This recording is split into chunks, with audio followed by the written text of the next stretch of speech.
Hi guys, just over a week ago I uploaded a video to YouTube showing this map material I was working on, and I shared it to a lot of places that I usually share my work, and I got a bunch of questions on how to achieve this topographic effect I'm showing on screen now. The final material is done. I'm not going to do an entire tutorial on the whole thing because it's massive, but you can go and get it on my store if you wish. But I thought I'd do a tutorial on the topographic effect just because it's very simple. A lot of people had some guesses on how I achieved it, but it was a lot simpler than anything they gave. They were somewhat right. They were just going a very long way around of doing it. So I thought I would go and show the simpler way of doing it, as it essentially does the same thing, but quicker. So now we're looking at the final material. This is it here, but this is just the bit that we're going to be focusing on. Just this bit here. So I've made a blank material and we're just going to go through and look at that. So here we are in the semi-blank material I've made just for demonstration purposes. I've just got the height map. I'll put the final tutorial material up for you guys to download. But with this height map, this and more is included in the final material. So we've got the height map. I've just got a base material and plug that into the outputs, and all we're going to worry about is the base color. You guys can use this however you want in future and plug it into whatever output, but I'm just going to demonstrate on the base color. So the way a topographic map works is each line indicates a certain step up in altitude, and the closer the lines are together indicates a much steeper inclination in altitude. Incline in altitude rather than a more shallow one where the lines are further apart. And if you wanted to make quite an accurate topographic map of a height map that you're putting in engine, if you knew the minimum and maximum altitude of the 0 and 1 values of that height map, and you knew that that was 2 kilometers and you had 20 steps, you can easily say, well, each line is a step up of 100 meters, and it's super simple. So this can be used for a lot of things, for in-game maps or a HUD element, anything like that. So it can be quite useful. So what we want to do is we want to take this height map and create a histogram stepped effect where we want to get from the 0 to 1 value, and we want to create quite a large step in between those. Instead of it being like 1, 2, 3, we're going to go 10, 20, 30. And the best way to do that is using a gradient dynamic. And you can see now I've plugged the height into a gradient dynamic. It's just blank. That's because we need a gradient input. So the best way I found to do this is to use a tile generator. And if I plug it in, it's just going to go black. And that's because if you look at the gradient dynamic, its orientation is set to horizontal, which means that it's scanning the top horizontal line, the value of each pixel on the horizontal axis of this. And because there is a gap on this tile generator, because it's by default set to bricks, each top pixel is set to black. So to fix that, we can go and set it to square, and square with the size set to 1 means that there'll be no gaps. So it'll actually turn the gradient dynamic to white. And how the gradient dynamic actually works is it goes from, it samples the height map from 0 to 1, and then any value on this horizontal axis from 0 on left to 1 on the right. If 0.5 is set to 1 on here, then anything at a 0.5 value in the height map will be set to 1. So now we understand that, we can easily create a stepping effect.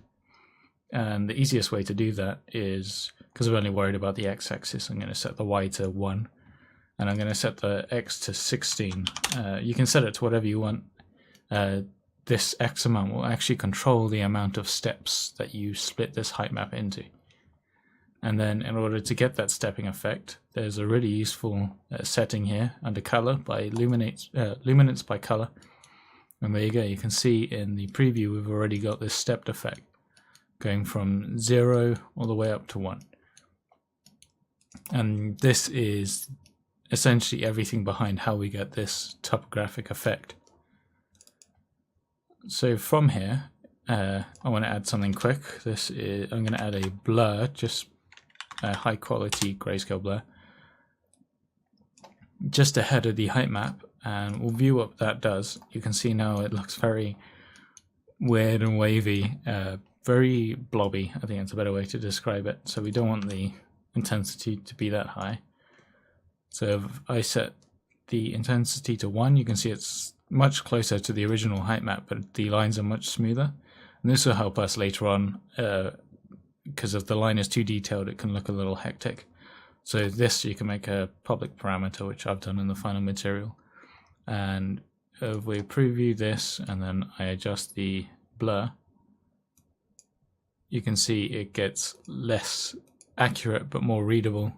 And this is entirely on how stylized you want the game, or how much detail you want to portray. But too much detail can be very hectic on this. And using, as I said before, the amount of X instances will control the amount of steps, and if you use too many steps, the lines will be so close together that you won't be able to see a difference between them. But you can go as high as you wish with this. I'm just going to leave it at 16 for demonstration purposes, because that'll give a nice distance between each one.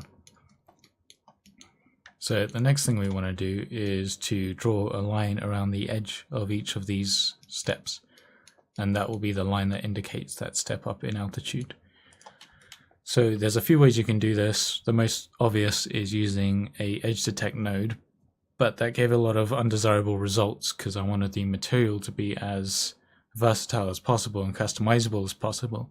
And once it started to get to values, if you wanted to make the lines thicker, started to get to values above anything that's very small, it started giving very warped results, which isn't accurate at all. We want all the lines to be about the same width, just to give the cleanest effect.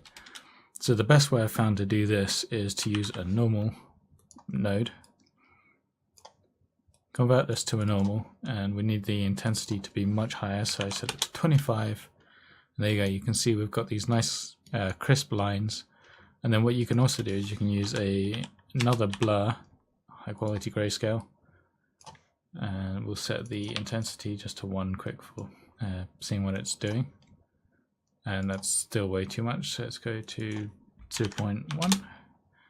There you go, that'll be perfect. You can see it's got nice even thickness to the lines, and this can be used to generate the outline effect. So to get this, there's a few ways you can do it. You can you can subtract the blue channel and just keep the red and green channel. But the way I'm going to do it is I'm going to use a curvature node, the curvature Sobel node, and that gives us a really nice clean effect. And with this, it allowed me to choose between the inner line or the outer line, and I found the outer line always gave a better result, as if you have the thickness like slightly higher, the inside the center of these is exactly where the edge of each step is. So you can have it on the inside or the outside depending on what you want, or you can try another method to get it exactly on the outside. I just found gave a much nicer look. So in order to get that outside line, let's use a levels node, and what we want to do is bring up the white levels so everything becomes leveled on there, just so we're stuck with this black line. And let's make that slightly larger.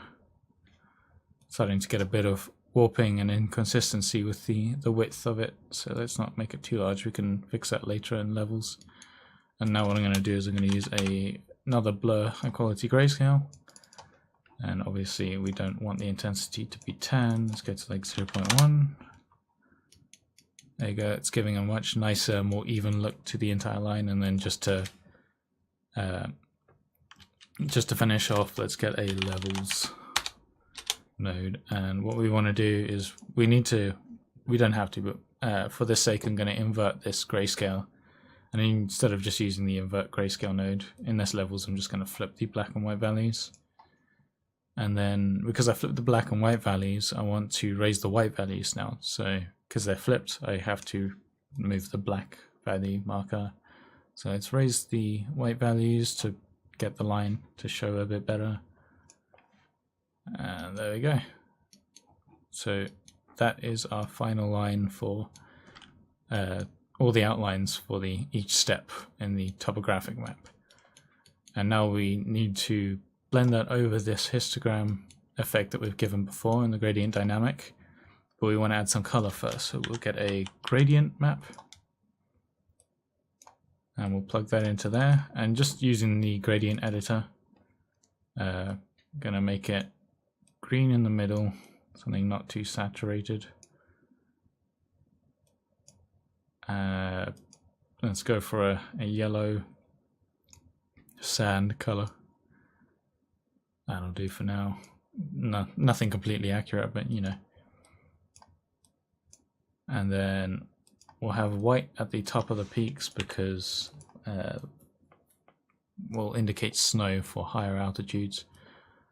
So in this instance, it's going to go from sand, have a sharper blend between sand and go from sand to foliage to snow.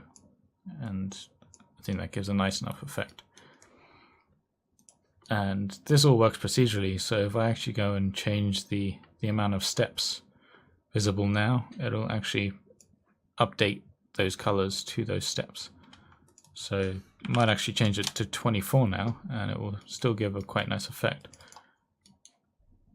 And then we'll go add a blend node, plug the gradient into the first one, and we can use this grayscale edge mask as the mask, not the first, as the mask, there you go. And then I'm just going to use a uniform color. You can use any color you want. I'm going to blend this uniform color, and I'm going to choose the uniform color to be white.